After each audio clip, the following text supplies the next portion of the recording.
They wanted to tear it down. But you know what? They couldn't. Not my bunker, not my home. And sure as hell not the spirit that built both. I mean, just picture this. It's a foggy morning, coffee steaming in my hands, and I'm staring at that ridiculous violation notice like it's some kind of cosmic joke. This bunker will be demolished in 30 days or we will evict you. That's what the paper said, like it was that easy. Like you could just bulldoze 3 decades of memories, 3 decades of love, sweat, and stubbornness because a woman in a pantsuit said so. That was the moment I knew Annette Holland, the so-called queen of our little HOA, wasn't just picking a fight with some old veteran with an oversized shed. She was poking a hornet's nest. Because see, what she didn't know, what she couldn't possibly know, was that I didn't just build that bunker for Y2K paranoia or some wild-eyed end-of-days fantasy. I built it for the U.S. Army, and I built it for Sarah, my late wife, my anchor, the only person who ever saw me as more than a uniform or a set of calloused hands. Now, if you're watching this, you probably know the type tight-lipped, clipboard-wielding, desperate for any whiff of authority. That was Annette. And she brought her little squad, Cheryl, with her death grip on the pen, Doug playing dress-up in his security polo like a mall cop with delusions of grandeur. They marched up my porch that Tuesday like they owned the place, and I'll never forget how Annette's smile just stopped halfway to her eyes, like she'd used up all her warmth on her mirror that morning. "Routine property review," she said. "You ever notice how the more official the words, the more suspicious the visit? Doug's out there scanning my trees like he's on a SWAT raid, and Cheryl's already writing me up for, I don't know, existing without her permission."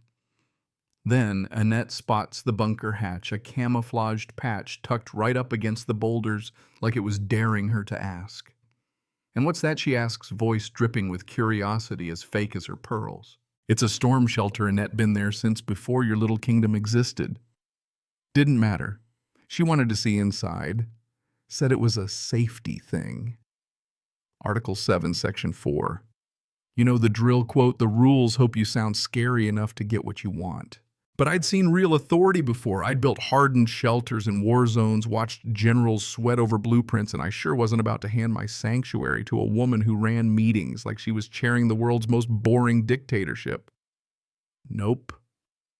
Not happening. Private property. That was the moment the gloves came off.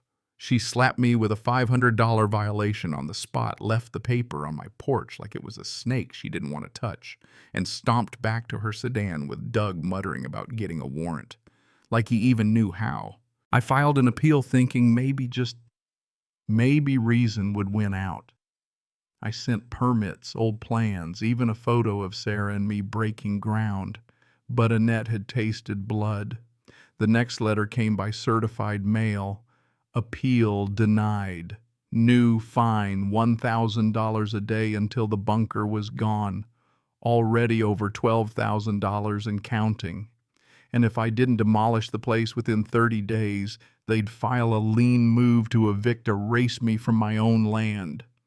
I tell you, my hands shook not from fear, but that old cold army rage, the kind that got you through 20 miles of mud because the alternative was quitting. But that's the game, right? Make it so expensive, so miserable, you just fold. Annette wasn't upholding bylaws, she was trying to break me. Next thing I know, a company called Kendrick Compliance and Security is demanding to inspect my unauthorized subterranean dwelling.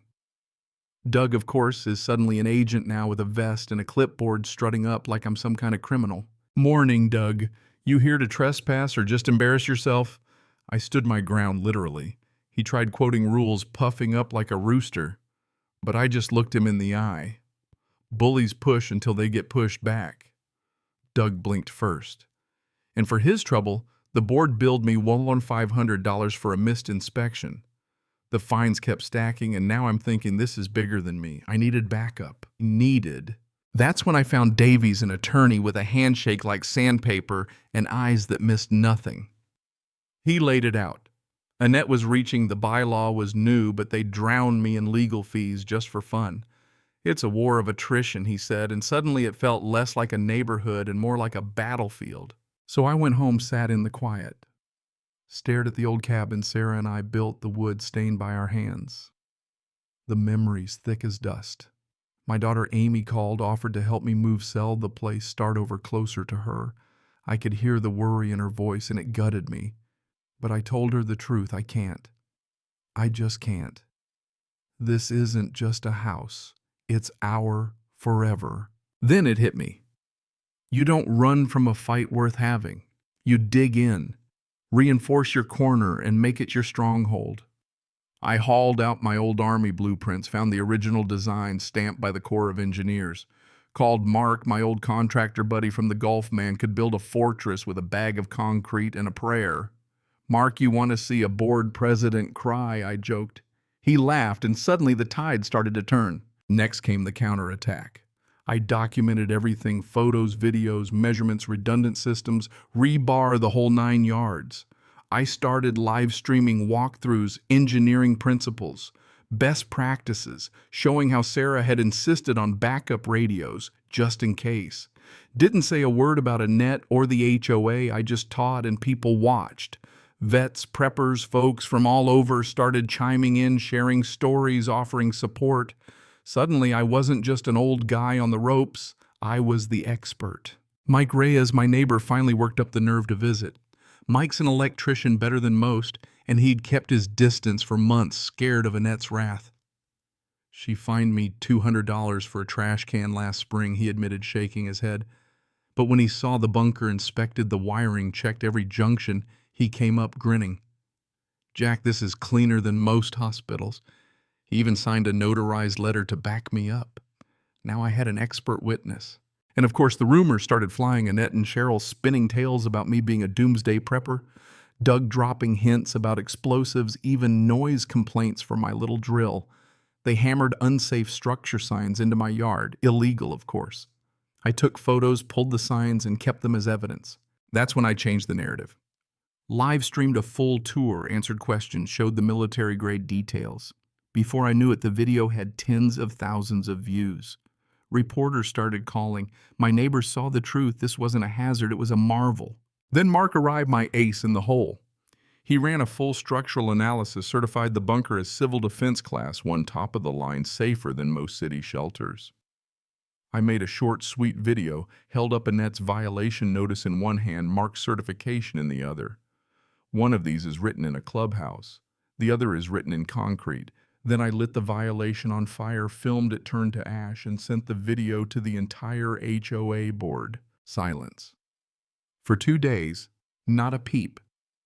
Then I dropped the real bombshell, a registered letter to every board member with my deed, the county's civil defense overlay map, and a note explaining their rules never applied to my bunker. They could have dropped it right there, walked away with a shred of dignity. But Annette doubled down. She accused me of fraud, demanded I stop spreading misinformation. I answered with certified copies, a FEMA letter from a retired compliance officer, ironclad proof. So they pivoted. Now I was a public safety hazard, threatening property values, destabilizing soil. I posted an open invite for a public inspection. Neighbors, reporters, even Doug the faux cop. 30 people showed up, phones out skeptical. Doug tried to play tough, called out my violation for using military spec conduit. I just grinned. It's not residential code, Doug. It's designed to survive an EMP. Bit of an upgrade. The crowd laughed. He tried again, botched the federal egress argument. And when I asked him what federal agency he worked for, he folded like a cheap tent. The video of his meltdown went viral, 100,000 views overnight. Annette panicked, called a late-night emergency meeting to ram through a lawsuit. I showed up with Mike, waited for her to start spinning fear and lies. But then a neighbor stood up, asked, "Why not just leave him alone?" The room shifted. I connected my tablet, showed footage of the board trespassing, played Doug's viral fail, flashed up copies of the bogus fines.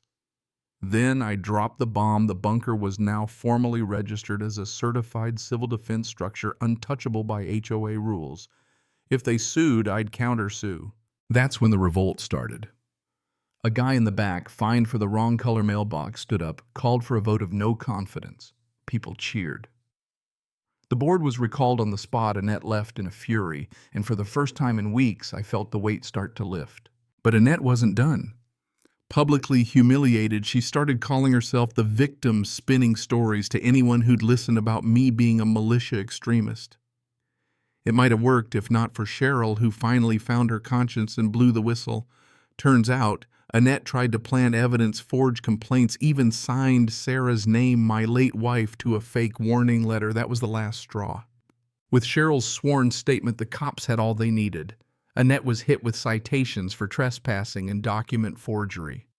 The HOA insurance company settled my claim for every bogus fine, $38,000. The board was officially gone. Doug skipped town. The news ran the final story: veteran fights HOA and wins.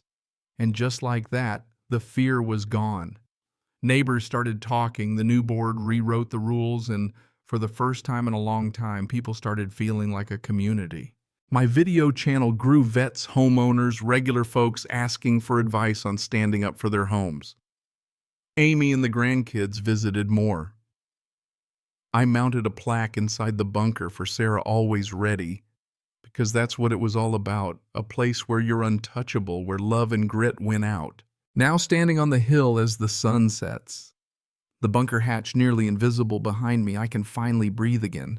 They tried to tear it down, but all they did was show the world what can happen when you stand your ground, tell the truth, and refuse to be bullied. So let me ask you, what would you do if the rules turned against you?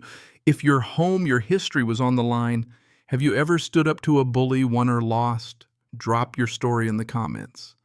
And if you believe in real justice, not the kind you find in rule books, but the kind built on courage and truth, hit that like, share with a friend, and subscribe.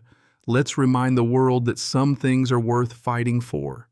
Where are you watching from? I read every city and every story you send.